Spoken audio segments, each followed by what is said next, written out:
Okay, so joining me today on Fan TV is Phantom's forward number 72, Glenn Billing. So, Glenn, firstly, obviously we announced a couple of weeks ago that you're back for another couple of years. So, how pleased were you to get that deal done over the line? Yeah, really happy, really excited. When Slava came to me with the deal, I was ecstatic about it and really happy to be back and playing in front of our great fans for another 2 years, hopefully. So hopefully we can get back as soon as we can and get going again. Can't wait.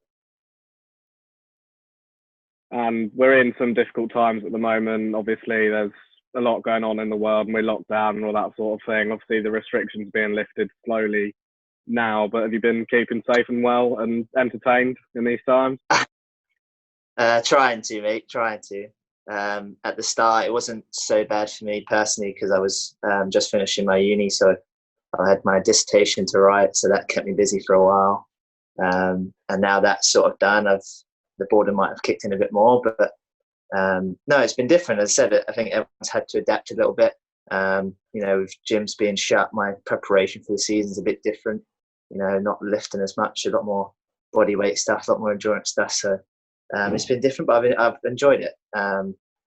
So hopefully we're seeing the back of it now, and we're slowly returning to normal. But yeah, I'm absolutely fine and safe. I'm one of the lucky ones. So yeah, count your blessings in that regard for sure.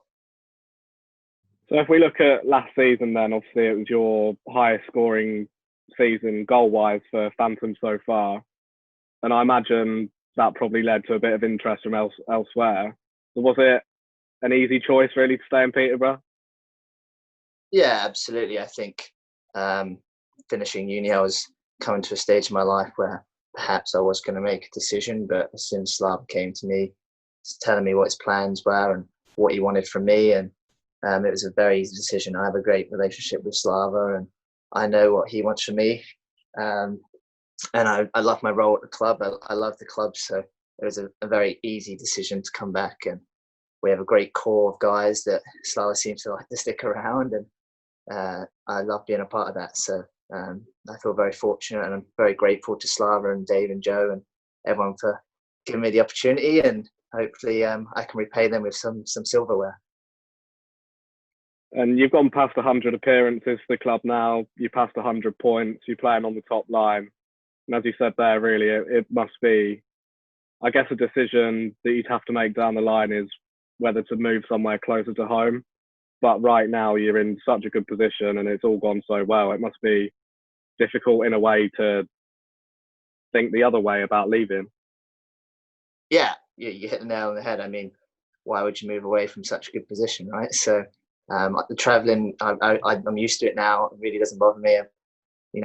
Claire and Scott, they house me at the weekends. I'm, eternally grateful to them because it wouldn't be possible without them. So, yeah, the club are really good to me, and I just try to repay them the best I can. Regarding the 100 games, 100 points, I didn't even realise, to be honest. It's gone so quick, it's flown by. Last season, obviously being out for quite a while injured, it was quite frustrating for me. So I feel like I have some unfinished business and more to come in the future. I'm very content to keep improving and doing all I can to help this club win some silverware. So the future's bright, and I've loved the last 3 years, especially the last 2 years with my contributions. And it's been very easy for me playing with Paddy and Jimmy. They're two great players and they make me look very good out there. It's very easy out there for me. So as I said, I'm very content to keep improving and keep repaying the trust that Slava has in me, and keep trying to win some trophies for this great club and for the fans, because that's what they deserve. So. And just looking back to an earlier stage of your career, you obviously played GB 18s and 20s. Do you remember much about where you went and the experiences and stuff like that? Have you got any stories from those GB tours? I've got too many. Probably some of them aren't suitable for camera, but no, honestly, those GB trips, playing for GB is the biggest honour you can get. So, starting my GB career at 16, playing at Dumfries is something special because not many guys get to play a world championship in their home nation, and that was pretty cool. Obviously, we just avoided relegation, so it wasn't the most successful tournament for us. But as the start for my GB career, it was a great experience. We were treated like kings. You had your own hotel, which was pretty much a castle. And when we weren't playing or training, we'd just socialise as a group. And as I said, the hotel was sort of free reign. You could go anywhere you wanted around this almost castle, manor house hotel. The staff there were amazing. They fed you.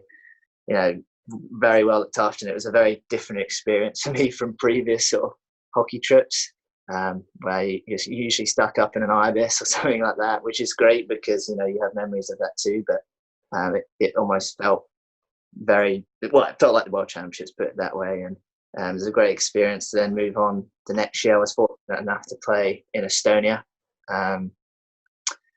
which both tournaments, because I played up with the 20s a year young. So, but it was in the same rink, the same place, both tournaments. So it was quite cool that we went there in December with the 20s when I was a year young, but we had a great team that year. I mean, we had ex-Phantoms players like Robbo, who's still there, and Hookie, Cowns, Detbarmer was in that team. And as a young kid at only 17, I looked up to them a lot because guys in that team were playing in the Elite League. So it was a very big jump, but it was another great week. And we managed to get a gold medal, which was a memory that I'll never forget. Winning gold medal for your country at whatever group, it's a great achievement, and it was probably the proudest day of my life to date so far. So that sort of kickstart into March when I went back to Estonia, to the same place, same rink, exactly the same setup. It was quite weird with the 18s. Obviously, I had a much bigger role in that team, but I had probably my career high in points, I think, that week, which was great for me personally. We managed to come out with a bronze medal, which again is great because any medal for your country is an amazing thing, and I feel very grateful to get that chance. But I felt we had a very talented team that year, and we probably underachieved a little bit. Things don't go our way, and things at World Championship is, if things don't go your way, you need the luck to win the gold medal because everyone's really good and it's a very, very high standard. And then the following year we went to Megève, which was very strange circumstances with the 20s. So because we won the gold the previous year, we got promoted. So we were in a group above, and again the level goes up even more, and it felt that bit even more professional. And you're playing nations like France and Slovenia and Italy and countries like that you see play in the top group of the World Championships, and you're playing against players who play in the top junior leagues in North America and the mainland Europe, and you watch these guys on the ice and you're amazed that you're even out there with them. But that year was unfortunately the year of the Paris attacks, so Japan didn't come for safety reasons, so we couldn't get relegated. So everyone sort of wrote us off. They thought we were going to get relegated that year, and when that happened, unfortunately, it took the pressure off completely because relegation was off the cards. So we sort of had the mentality of that underdog British Bulldog spirit, and we embraced that, I think, a lot. And we surprised a few teams. I mean, we beat the top seed Slovenia in the first game in overtime. Hookie scored the OT winner. I was out there, and no, it was an amazing week. And we got a bronze that year, but we were literally we were tied on points with Poland and France for gold and silver. So it literally came down to goal difference. So we were a couple of goals away from going to the top group. So it was a fantastic week, and something, again, I'll never forget, and probably one of my most proudest, below the gold medal, proudest weeks for GB, because, as I said, everyone wrote us off, and we definitely overachieved considering the opposition we were up against, guys that were getting drafted. So and then that sort of should have took us into my last year ever, well, currently for GB, when we went to Hungary, Budapest, my last year with the 20s, and it was always going to be a tough ask again because no one expected us to do well. The year before was considered sort of an anomaly, and we overachieved, and with that bronze medal, but we were a much higher seed, so I don't think anyone took us as lightly as maybe the previous year. And unfortunately, we got relegated, but we battled to the very end. I don't think there was ever a game where we were wiped out. And as I said, the level at 1B is just that bit faster. You're playing against that more elite talent, and it was a tough week. It was a very tough night after the game, and when we lost to Ukraine, Slava was my coach, so that was my first experience with Slava, and I know he wanted to beat Ukraine so bad, obviously having his ties with that country. So it was a very tough evening, and it was a disappointing way to finish. Well, hopefully not finish, but my last GB cap, and hopefully I can put it right and one day make the men's squad. But we'll see. That's future goals, and that might be a long way away. There's a lot more ahead of me at the moment. So yeah, they were great memories, some of the best memories of my life, and to get the chance to play for GB was a huge honour and something that I'll cherish forever. And I definitely used those experiences, and that's when my relationship with Slava sort of started building. And to look where we are now, it's amazing. So it's very exciting for the future, and I'll definitely look back to those times when I'm old and grey and stop playing, for sure. You mentioned obviously the future just there. So if we look forward to next season, obviously we're not certain when it will start yet. We're hoping it'll be sooner rather than later. But I mean, I've been doing this long enough now to know that, especially forwards, they have targets in mind, but they don't tend to like sharing them. So have you got a target for next year? And are you the kind of person that would share that, or is that something that you keep under wraps? Yeah, I'm gonna be boring, I'm afraid, mate. That is definitely personal goal. I definitely have personal goals for myself, what I want to contribute. But as I said, that's very much at the end of the year. I don't really try to think about it during the year because you become wrapped in it. So, but those goals are completely secondary. My main goal is to do anything I can to help the boys win some trophies. And the main goal, definitely going into every season, is to win silverware. And if we have a chance and we put ourselves in that place come this end of the season to have the chance to get some trophies, then that's definitely the goal going in. But to answer your question, yes, I do have personal goals, but as I said, it's more of a thing at the review at the end of the season. As I said, last season I was out injured for quite a while, and I was happy, but I wasn't happy. I was happy that I got to a certain landmark that I did, but I was definitely content that I felt like I had more and what could have been. So I definitely feel personally I've got some unfinished business, and hopefully that will just add to the fuel to the fire, so to speak, and drive my motivation to get going again as soon as we can. But as I said, they're all secondary to my primary goals of just doing anything I can to help the boys win out there, and trophies and silverware and memories with my lifelong friends now is the main goal, for sure. Okay, I didn't pre-warn you about this question, so I wanted to go straight off the bat. Didn't want to give you too much time to think about it. So if you've seen the other interviews we've done, I've asked a couple of the guys what their dream line is of players they've played with in Peterborough. So you can have a goalie, 2D, 2 forwards, and obviously yourself. And in that, you can have 1 import. Who would you pick? That's a tough question. You definitely caught me on the spot.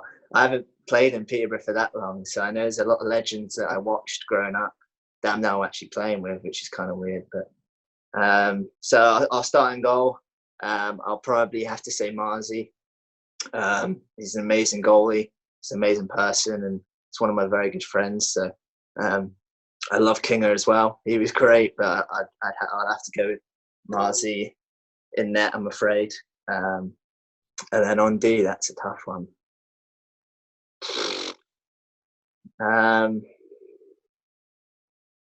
have to say Noughts, because obviously it's my power play liney last couple of years, so I have to stay loyal to him. But no, he's again another great character in the room, heaps of experience playing in the Elite League, and another great guy off the room, and he's got a great shot. So we've still seen how many goals he's scored with that, and he's an extremely smart guy. And so I have to go Noughts. Along his partner's a tough one.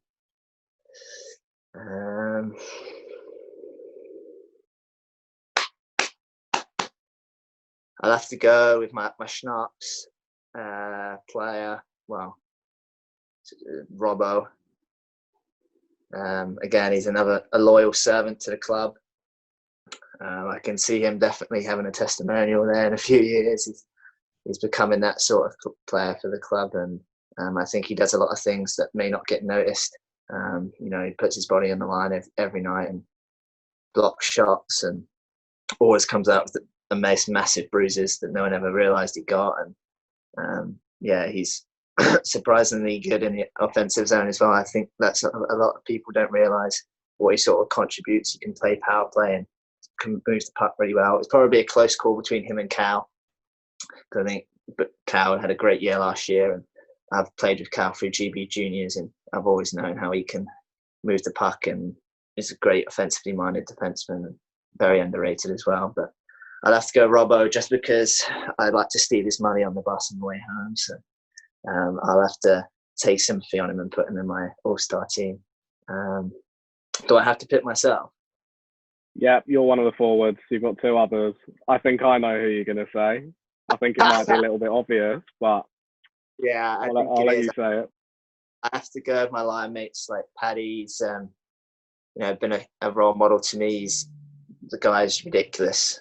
To put it in a word, he's ridiculous. The skill level he has and his hockey resume speaks for itself. That he's played at the top levels in Europe, and to play at the level he is at his age as well. I'm going to say it. He probably slapped me for that, but I'll say it. It to still produce how he does, and the guy's in great shape, and he's a great guy off the ice as well. And he makes it very easy for me up there, and gives me advice when I ask him, and he's very creative minded as well, and can just get out of any corner in a split second and make something happen. He's changed so many games for us, and so it'd be hard to rule him out for sure. And then the other guy has to be my other line mate, James Ferrara, doesn't it? Again, another huge role model for me and how to be a professional on and off the ice. He's impacted my game massively, and it was a bit emotional when he retired last year, and I wish him every success in the future. But again, another guy who saw the ice so well, and really intelligent and very approachable for a young guy like myself to just go up and soak up the advice and his experience from playing in the league. And they both made it very easy for me out there, and I owe a lot of my personal accolades to them, so it'd be hard to leave them out. So I'll have to go Jimmy and Paddy with me up for forwards. Okay, and just finally, have you got a message for the Phantoms fans? Obviously, like we said before, we're hoping the season will start as close to the usual kind of start time as possible, but have you got a message for them? Yeah, I'd just like to say thank you for your support over the last 3 years. It's been amazing, and I'm sure I'll say thank you in the future at the end of these 2 years that you guys back us all the way. And it's an old building, but it's our building. It's our little family home. And when it gets going, it gets really noisy in there, and it definitely lifts us. So thank you for all the support over the last 2 years. And at the moment, just stay safe, look after yourselves. That's the most important thing. Everything will work out. And as I said, try and stay positive. It is looking like we're coming to the end, and we're beating this thing now. And hopefully we can start on time. And I know I can't wait, and I'm sure you guys can't wait. So I'll see you soon, and stay safe, and try and stay positive. And there's definitely people around you, and we'll all be back together soon, being around ice hockey, because that's what we love.